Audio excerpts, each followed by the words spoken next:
On digital image processing. In our last class, we have discussed about the discrete Fourier transform. We have seen both the continuous domain as well as the discrete domain of the Fourier transformation. We have seen the properties of the Fourier transform, the properties specifically the separability, translation property, periodicity and conjugate property, the rotation property, distributivity and scaling, and convolution and the correlation property. And then finally, we have seen a first implementation of the discrete Fourier transform, which we have said as the first Fourier transform or FFT operation. In today's lecture, we will talk about some other transformations in the digital domain. We will talk about the discrete cosine transform. We will talk about the discrete Walsh transform. We will talk about discrete Hadamard transform, and we will also see some properties of these different transformation techniques. Now, during the last two classes, when we have talked about the discrete Fourier transformation, you might have noticed one thing, that this discrete Fourier transformation is nothing but a special case of a class of transformations or a class of separable transformations. Some of these discussions we have done while we have talked about the unitary transformation. Now, before we start our discussion on the discrete cosine transformation or Walsh transformation or Hadamard transform, let us have some more insight on this class of transformations. Now, as we said that discrete Fourier transformation is actually a special case of a class of transformations.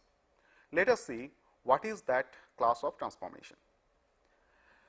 You find that if we define a transformation of this form, say T u v is equal to double summation f x y, where f x y is the two dimensional signal, into g x y u v, where both x and y vary from 0 to capital N minus 1. So, we are assuming that our two dimensional signal f x y is an n by n array, capital N by capital N array, and the corresponding inverse transformation is given by f x y is equal to double summation again.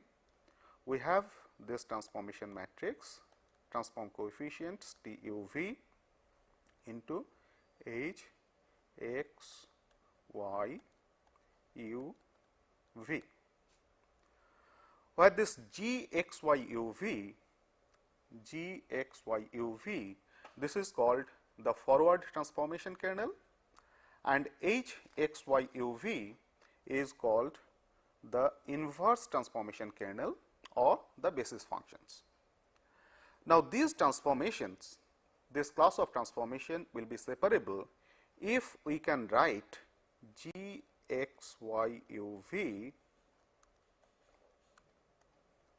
in the form g 1 x u into g 2 y v. So, if g x y u v can be written in the form g 1 x u into g 2 y v, then this transformation will be a separable transformation.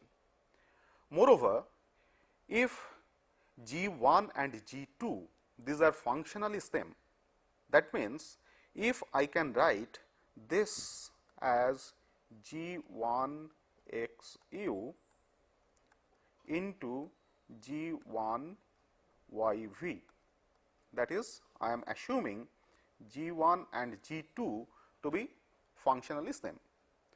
So, in that case, this class of transformations will be separable obviously, because g x y u v we have written as product of two functions g 1 x u into g 2 y v, And since g1 xu and g2 yv, so this function g1 and g2 they are functionally same. So, this I can write as g1 xu into g1 yv, and in this case the function will be called as symmetric. So, here what we have is this particular transformations or class of transformations are called separable as well as symmetric, and the same is also true for the inverse transformation kernel, that is h x y u v. Now, find that for a two-dimensional discrete Fourier transformation, we had g x y u v, which was of this form e to the power minus j 2 pi by capital N into u x plus v y, and of course, we had this multiplicative term 1 upon capital N. So, this was the forward transformation kernel in case of two-dimensional discrete Fourier transform or 2D DFT. Obviously, this transformation is separable as well as symmetric, because I can now write this g x y u v as g1 x u multiplied by g1 y v, which is nothing but 1 over square root of capital N e to the power minus j 2 pi by capital N u x into 1 over square root of n e to the power minus j 2 pi by capital N v y. So, you find that the first product g1 x u and the second term, that is g1 y v, they are functionally same, but only the arguments x, in one case it is u x and in the other case it is v y. So, obviously, this two-dimensional discrete Fourier transformation is separable as well as symmetric. So, as we said that this represents a specific case of the two-dimensional discrete Fourier transformation, represents a specific case of a class of transformations, and we had also discussed the same when we have talked about the unitary transformation. In today's lecture, we will talk about some other transformations belonging to the same class. The first transformation belonging to this class that we will talk about is called the discrete Fourier transformation or DCT. Let us see what are the forward as well as inverse transform kernels of this discrete Fourier transformation. So, now let us talk about the discrete Fourier transformation or DCT.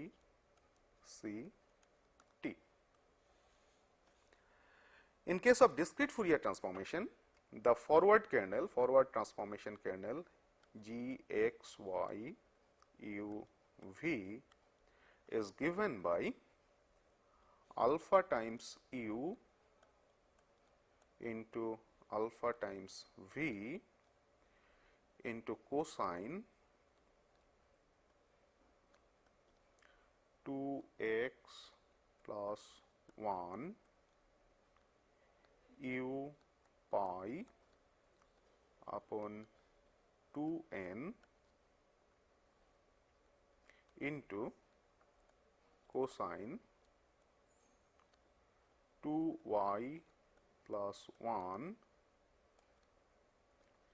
into v pi upon twice n, which is same as the inverse transformation kernel, which is given by h x y u v. So, you find that in case of discrete cosine transformation, if you analyze this, you find that both the forward transformation kernel and also the inverse transformation kernel, they are identical. And not only that, these transformation kernels are separable as well as symmetric, because in this I can have G1xu equal to alpha u cosine twice x plus 1 u pi divided by twice n, and G1 yv can be alpha times v into cosine 2y plus 1 v pi upon twice n. So, this transformation, the discrete cosine transformation, is separable as well as symmetric, and the inverse transformation kernel and the forward transformation kernel, they are identical. Now, we have to see what are the values of alpha u and alpha v. Here alpha u is given by square root of 1 upon capital N, where u is equal to 0 and it is equal to square root of twice by capital N for values of u equal to 1, 2 to capital N minus 1. So, these are the values of alpha u for different values of u, and similar is the values of alpha v for different values of v. Now, using this forward and inverse transformation kernels, let us see how the basis functions or the basis images look like in case of discrete cosine transform. So, this figure shows the two-dimensional basis images or basis functions in case of discrete cosine transformation, where we have shown the basis images for an 8 by 8 discrete cosine transformation or 8 by 8 two-dimensional discrete cosine transformation.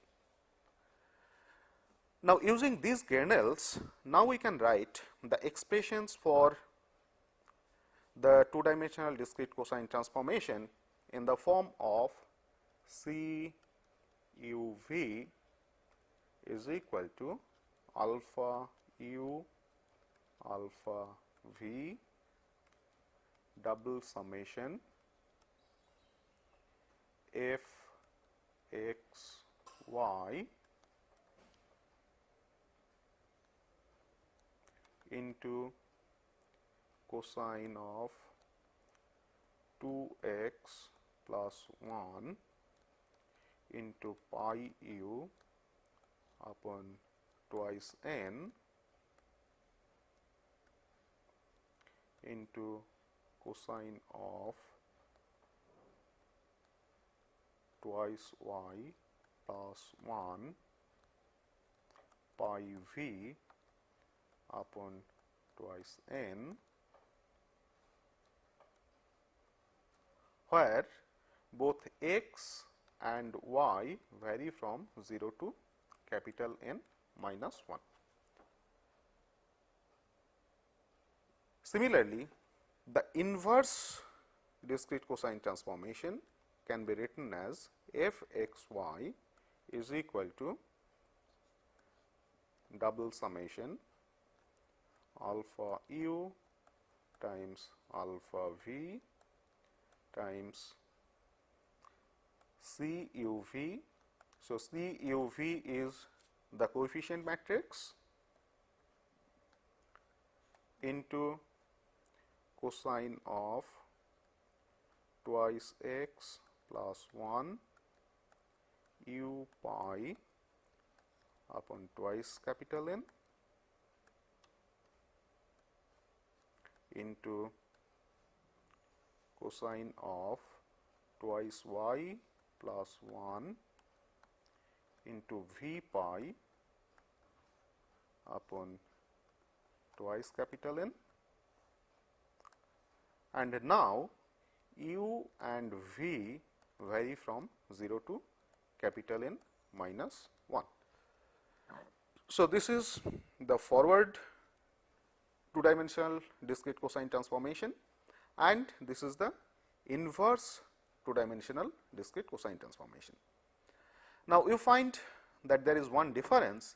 In case of forward discrete cosine transformation, the terms alpha u and alpha v were kept outside the summation, double summation, whereas in case of inverse discrete cosine transformation, the terms alpha u and alpha v are kept inside the double summation. The reason being, in case of forward transformation, because the summation is taken over x and y varying from 0 to capital N minus 1, so alpha u and alpha v, these terms are independent of this summation operation. Whereas, in case of inverse discrete cosine transformation, the double summation is taken over u and v varying from 0 to capital N minus 1. So, these terms alpha u and alpha v were kept are kept inside the double summation operation. So, using this discrete cosine transformation, two dimensional discrete cosine transformation, let us see that for a given image what kind of output we get. So, this figure shows the discrete discrete cosine transformation coefficients for the same image, which is very popular in image processing community, the image of Lena. The results are shown in two forms. The first figure, this is the coefficients which are shown in the form of intensity plots in the form of a two dimensional array, whereas the third figure shows the same coefficients which are plotted in the form of a three dimensional in the form of a surface in 3 dimension. Now, if you closely look at these output coefficients, you find that in case of discrete cosine transformation, the energy of the coefficients are concentrated mostly in a particular region where the coefficients are near the origin, that is 0, 0, which is more visible in the case of a three dimensional plot. So, you find that here in this particular case, the energy is concentrated in a small region in the coefficient space near about the 0, 0 coefficients. So, this is a very, very important property of the discrete cosine transformation, which is called energy compaction property. Now, among the other properties of discrete cosine transformation, which is obviously similar to the discrete Fourier transformation, as we have said that the discrete cosine transformation is separable as well as symmetric. It is also possible to have a faster implementation of discrete cosine transformation or FDCT in the same manner as we have implemented FFT in case of discrete Fourier transformation. The other important property of the discrete cosine transformation is the periodicity property. Now, in case of discrete cosine transformation, you will find that the periodicity is not same as in case of discrete Fourier transformation. In case of Fourier transformation, we have said that the discrete Fourier transform is periodic with period capital N, where N is the number of samples. In case of discrete cosine transformation, the magnitude of the coefficients are periodic with a period twice N, where N is the number of samples. So, the periodicity in case of discrete cosine transformation is twice, or the period in case of discrete cosine transformation is twice of the period in case of discrete Fourier transformation. And we will see later that this particular property helps to obtain data compression, a smoother data compression using the discrete cosine transformation and not using the discrete Fourier transformation. The other property which obviously helps the data compression using discrete cosine transformation is the energy compaction property, because most of the signal energy or image energy is concentrated in a very few number of coefficients near the origin or near the 0, 0 value in the frequency domain in the UV plane. So, by coding few number of coefficients, we can represent or we can represent most of the energy, most of the signal energy or most of the image energy. So, that also helps in the data compression using discrete cosine transformation, a property which is not normally found in case of discrete Fourier transformation. So, after discussing about all these different properties of the discrete cosine transformation, let us go to the other transformation which we have said as Walsh transformation. So, now let us discuss about the Walsh transform.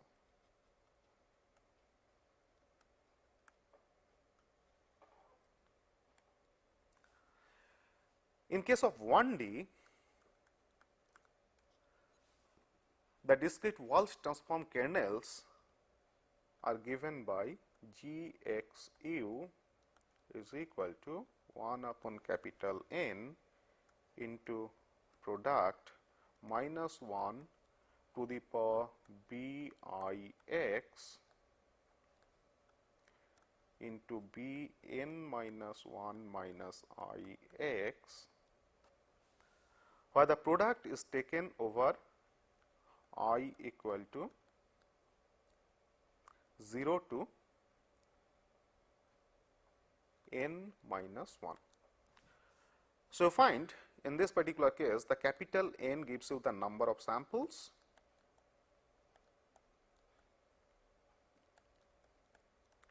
and the lowercase n is the number of bits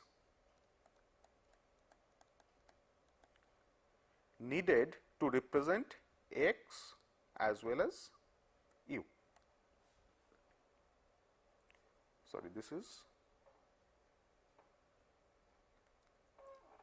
u, not x.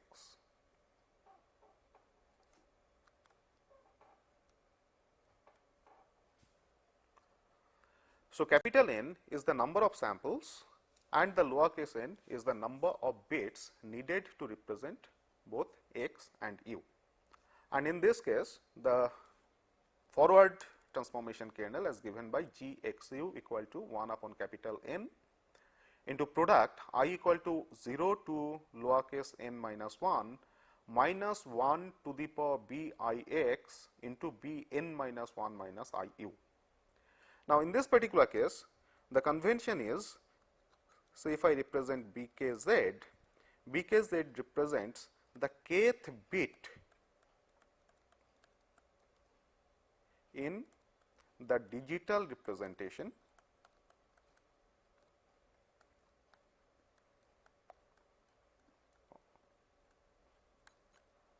of Z, digital or binary representation of Z.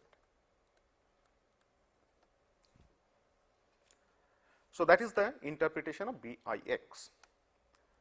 So, using this, the forward discrete Walsh transformation will be given by Wu in case of one dimension will be given by 1 upon capital N summation Fx into product I equal to 0 to lowercase n minus 1 minus 1 to the power Bix into Bn minus 1 minus Iu, where x varies from 0 to capital N minus 1. The inverse transformation kernel in case of this discrete Walsh transformation is identical with the forward transformation kernel.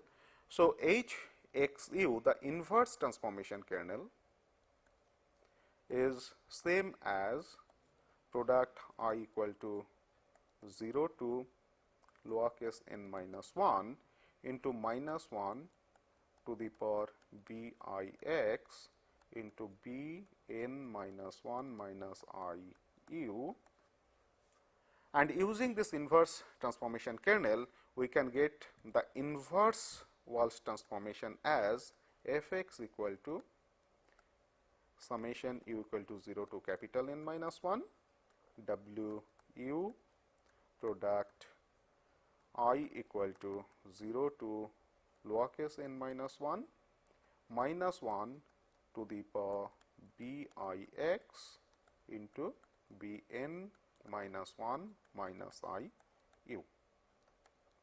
So, this is the inverse kernel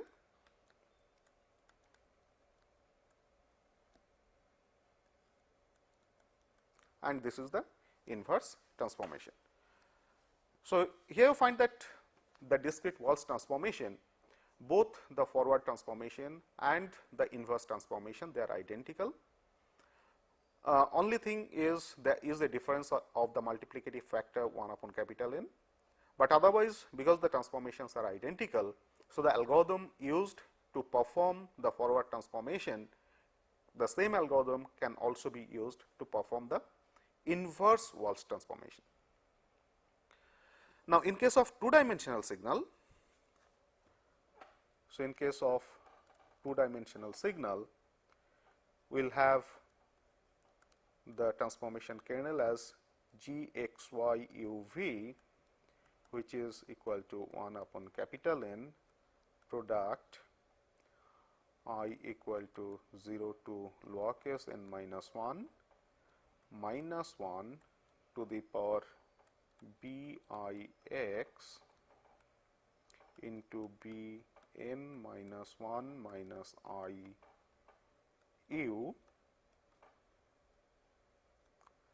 plus b I y into b n minus 1 minus I v.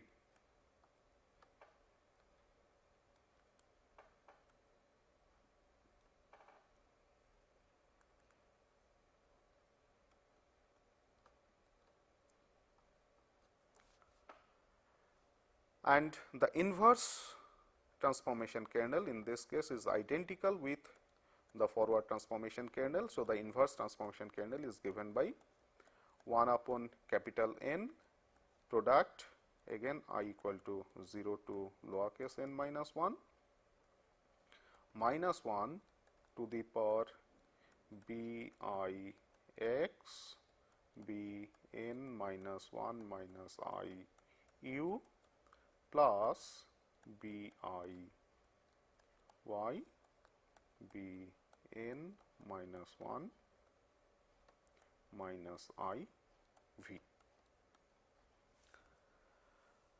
So, using this forward transformation kernel and the inverse transformation kernel, now find that the inverse and as well as the forward discrete Walsh transformation can now be implemented as W u v is equal to 1 upon capital N double summation f x y into product I equal to 0 to n minus 1 minus 1 to the power b I x into b n minus 1 minus I u plus b I y into b n minus 1 minus I v, and the summation has to be taken over x and y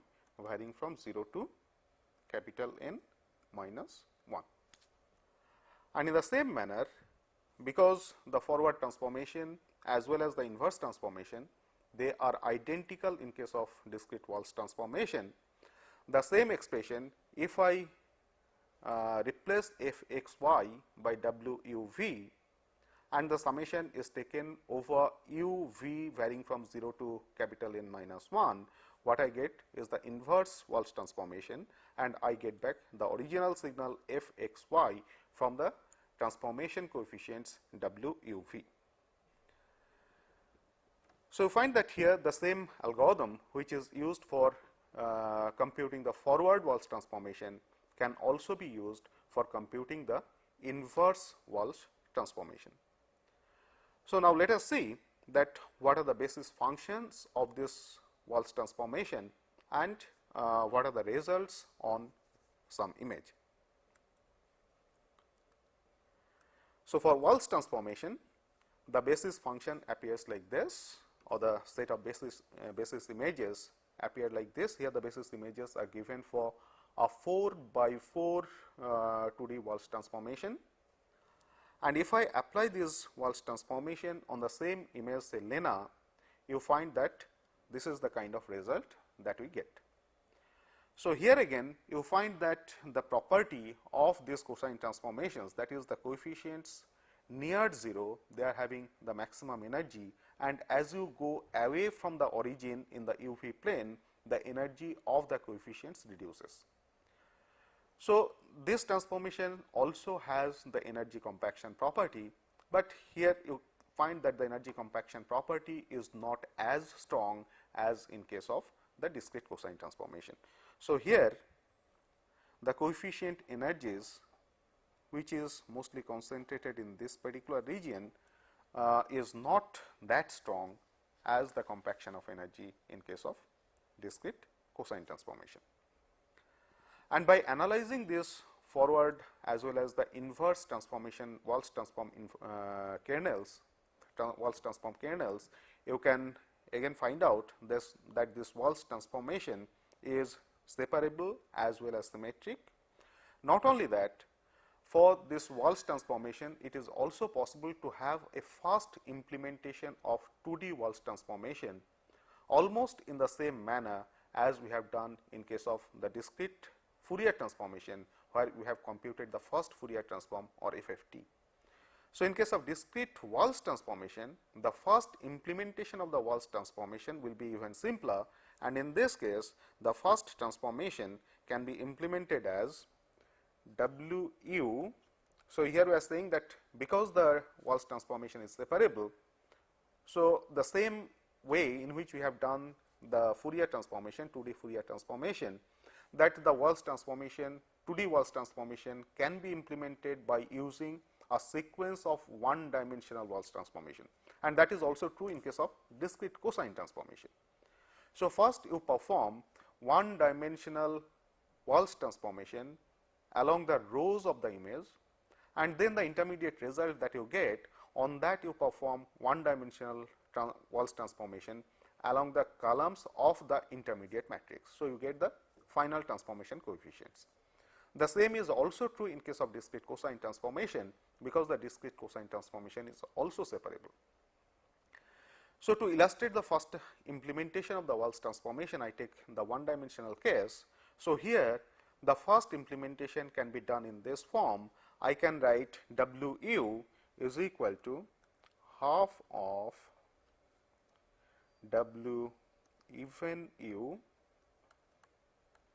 plus W odd U, and W U plus capital M is equal to half of W even U minus W odd U. So, you find, and in this case U varies from 0 to capital N by 2 minus 1, and M is equal to N by 2. So, you find that almost in the same manner in which we have implemented the first Fourier transformation, the discrete two dimensional or discrete Walsh transformation, first discrete Walsh transformation can also be implemented in the same manner. Here we divide all the samples of for which the Walsh transformation has to be taken into even numbered samples and odd numbered samples, compute the Walsh transformation of the even numbered samples, compute the Walsh transform of the odd numbered samples, then combine these two intermediate results to give you the Walsh transformation of the total number of samples. And because this division can be recursive, so first I have n number of samples, I divide them into n by 2 odd samples and n by 2 even samples. Even n by 2 odd samples can be divided into n by 4 number of odd samples and even samples. And if I continue this, and finally I come to a stage where I am left with only 2 samples, I perform the Walsh transformation of those 2 samples, then hierarchically combine those intermediate results to get the final Walsh transformation. So, here again, by using this first implementation of the Walsh transformation, you may find that the computational complexity will be reduced drastically. So, after discussing about the Walsh transformation, let us go to the next transformation, which is called the Hadamard transform. So, the next transformation that we discuss is Hadamard transform. In case of Hadamard transform, first let us consider the case in one dimension. The forward transformation kernel is given by Gxu equal to 1 upon capital N minus 1 to the power summation Bix into Biu, where this I varies from 0 to lowercase n minus 1. So, again the capital N as well as lowercase n, they have the same interpretation as in case of Walsh transformation.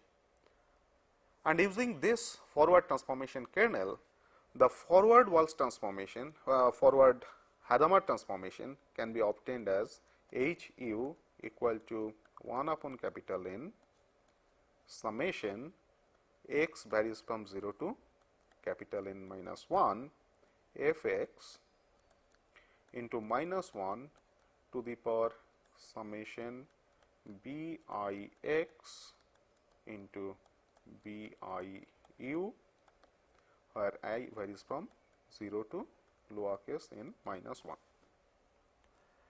And for Hadamard transform also, the forward transformation as well as the inverse transformation, they are identical. That is, the forward transformation kernel and the inverse transformation kernel, they are identical.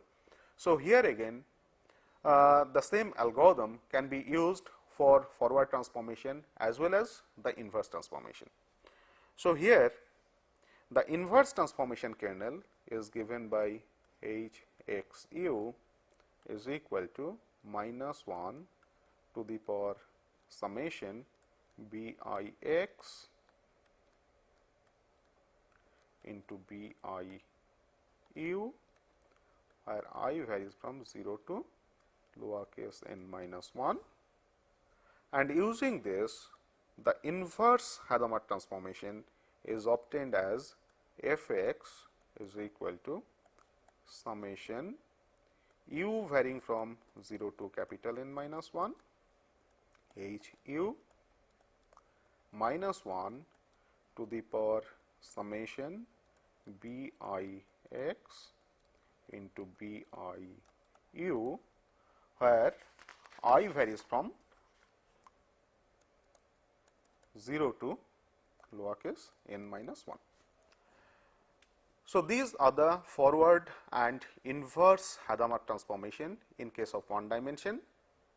Obviously, this can easily be extended into two dimension as in the other cases, where the two dimensional forward and inverse transformation will be given by Gxyuv is equal to 1 upon capital N into minus 1 to the power summation Bix into Biu plus Biy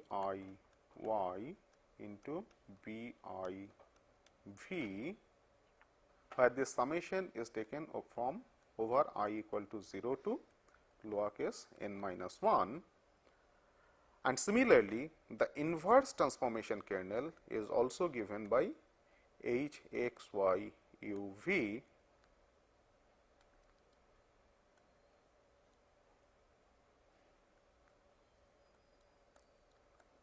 which is same as Gxyuv, that is 1 upon capital N minus 1 to the power summation I equal to 0 to lowercase n minus 1 into Bix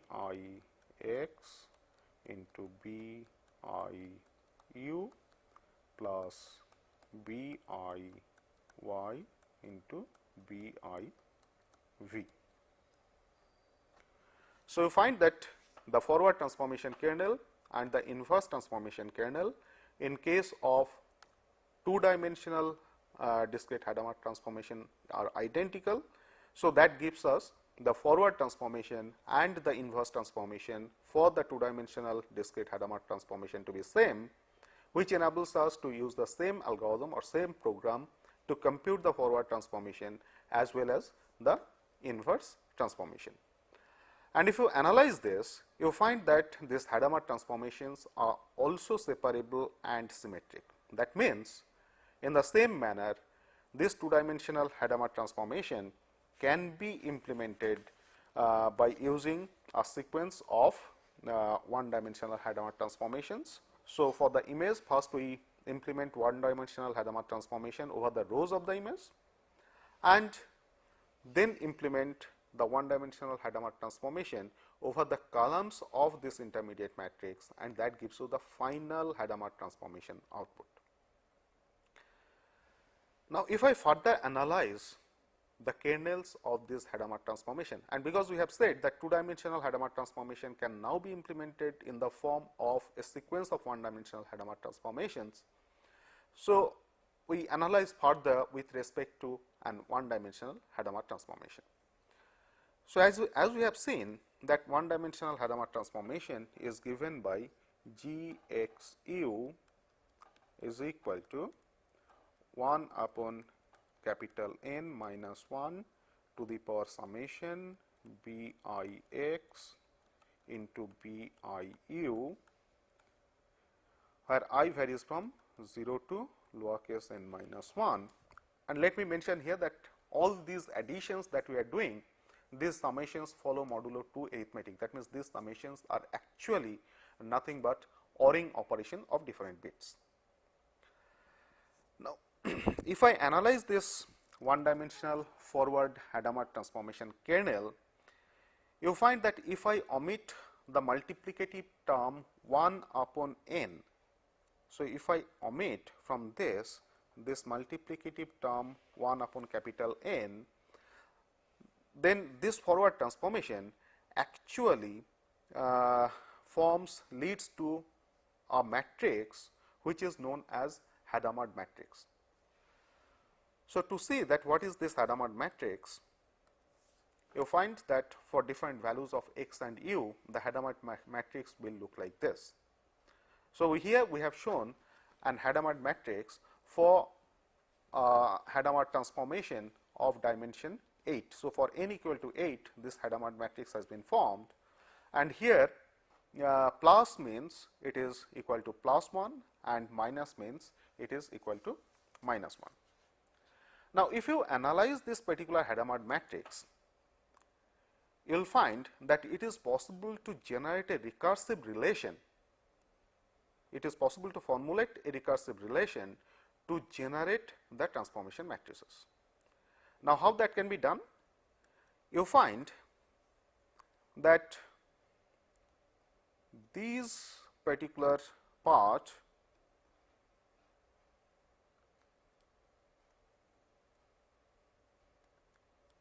if I consider say these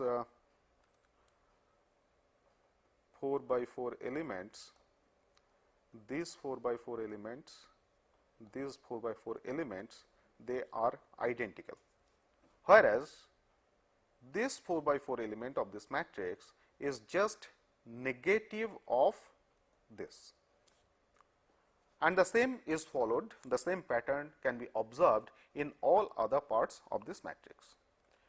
So, by observing this, now we can formulate a recursive relation to generate these transformation matrices. So, to have that recursive relation, let us first have a Hadamard matrix of the lowest order, that is for value of n equal to 2. And for this lowest order, we have a Hadamard matrix H2, which is nothing but 1, 1, 1, minus 1. And then using this recursively, a Hadamard matrix of dimension 2n can be obtained from a Hadamard matrix of dimension n, which is given by the relation H n and H minus n.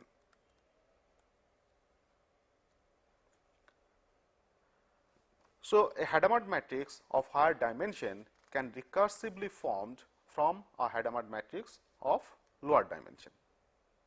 So, this is a very important property of the Hadamard transformation. Now, if we analyze the Hadamard matrix further, let us see. Suppose I want to analyze this particular Hadamard matrix. Here you find that if I consider the number of sign changes along a particular column, so you find that the number of sign changes along column number of 0 is equal to 0, number of sign changes along column number 1 is equal to 7, number of sign changes along column number 2 is equal to 3, along column number 3 the number of sign changes equal to 4, along column 4 it is equal to 1, along column 5 it is equal to 6, along column 6 it is equal to 2, along column 7 it is equal to 5. So, if I define the number of sign changes along a particular column as the frequency, which is similar to the concept of frequency in case of discrete Fourier transformation or in case of discrete cosine transformation.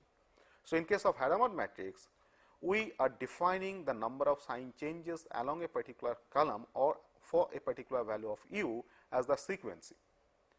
So, here you find that for value of u equal to 0, the frequency is equal to 0, u equal to 1, the frequency equal to 7, u equal to 2, the frequency equal to 3. So, there is no straightforward relation between the value of u and the corresponding frequency, unlike in case of discrete Fourier transform or in case of discrete cosine transform, where we have seen that increasing values of the frequency variable u corresponds to increasing values of the frequency components.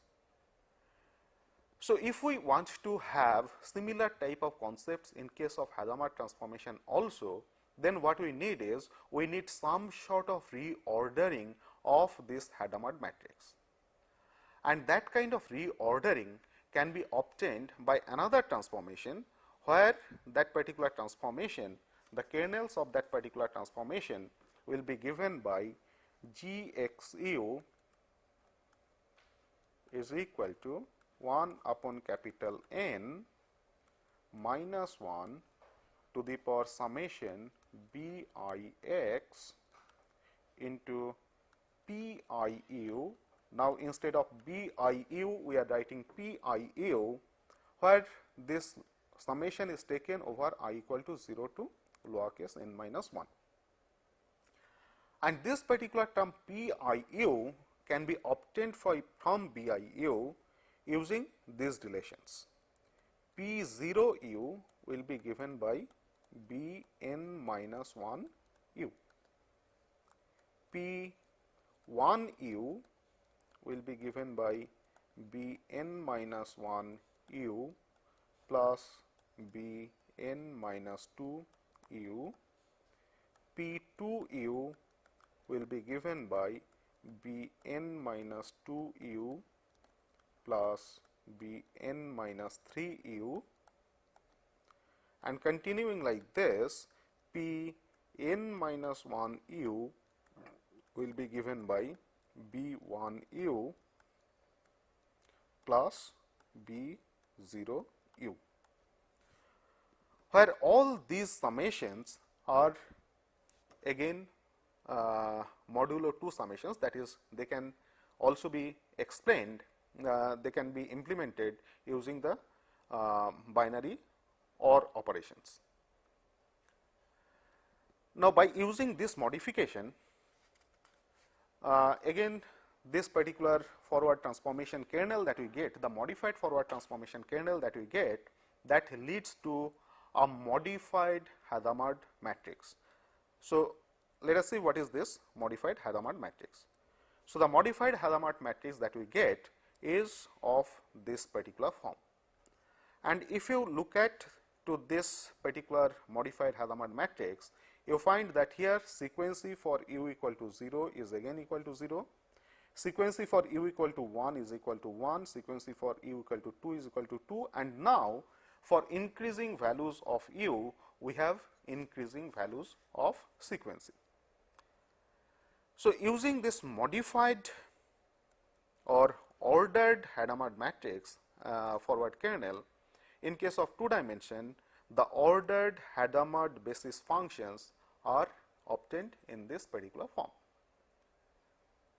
And using this ordered Hadamard basis functions, if I compare this with the Walsh basis functions, you find that basis functions or basis images in case of Walsh transformation and the basis images in case of ordered Hadamard transformation, the basis functions are identical, but there is a difference of ordering of the Walsh basis functions and the ordered Hadamard basis functions. Otherwise, the basis functions for Walsh transformation and the ordered Hadamard transformation, they are identical. And because of this, in many cases, a term which is used is called Walsh-Hadamard transformation. And this term Walsh-Hadamard transformation is actually used to mean either Walsh transformation or Hadamard transformation. So, this means one of the two. Now, using this ordered Hadamard transformation, the result on the same image that you get is something like this. So, here you find again, if I look at the energy distribution of different Hadamard coefficients, the ordered Hadamard coefficients, you find that here the energy is concentrated more towards 0 compared to the Walsh transformation. So, the energy compaction property of the ordered Hadamard transformation is more than the energy compaction property of Walsh transformation. Now,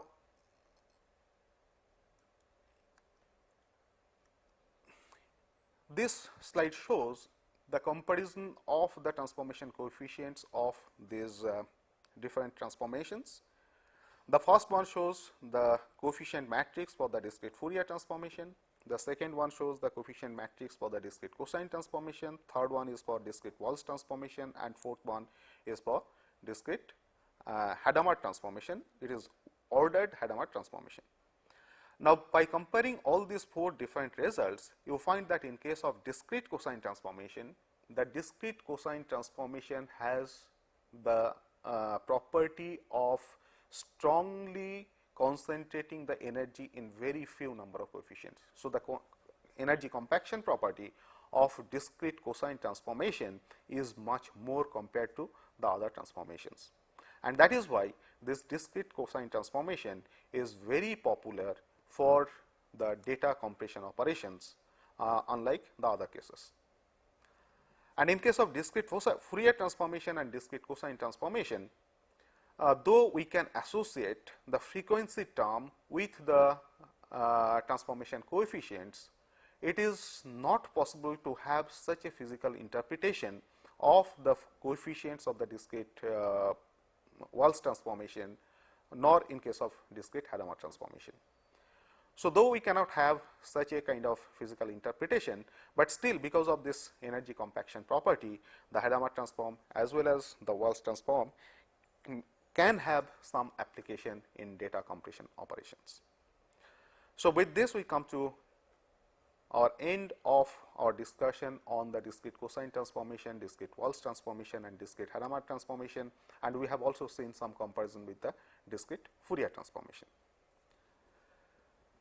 Now, let us discuss about the questions that we have discussed, we have given in the last class. The first one is the time complexity of the first Fourier transformation. And if you analyze the way in which the first Fourier transform is implemented, you can easily find out that the complexity, the computational complexity of first Fourier transformation will be n log n, where n is the data size. The second question show that DFT and its inverse are periodic functions. Here the periodicity is n, capital N. So, in the expression if you replace u by u plus capital N or v by v plus capital N, you will find that we will get back the same expression, which means that the DFT as well as the inverse DFT, they are periodic with a periodicity of capital N. The third question is find out the Fourier coefficients for discrete Fourier coefficients for the sequence of samples as given here. We have to compute the first Fourier transform and verify that the discrete Fourier transform coefficients as well as FFT coefficients, they are identical. It is also quite straightforward by using the expressions that we have discussed when we have talked about the Fourier transformation and discrete Fourier transformation. This coefficients can be easily computed, and it can be verified that DFT coefficients and FFT coefficients, they are identical. Now, coming to today's quiz questions, the first question is, which property of discrete cosine transform makes it so popular for image compression applications? The second one, what is the transformation kernel for Walsh transformation? Third question, what is the transformation kernel for Hadamard transform? Fourth question, explain the significance of modified Hadamard transform. Now, in this case, by modified Hadamard transform, I mean the ordered Hadamard transform. So, explain the significance of ordered Hadamard transform. The fifth question, find out the Walsh transform coefficients for the following samples of a one-dimensional signal, where the sample values are f0 equal to 3, f1 equal to 2, f2 equal to 5 and f3 equal to 4. Thank you.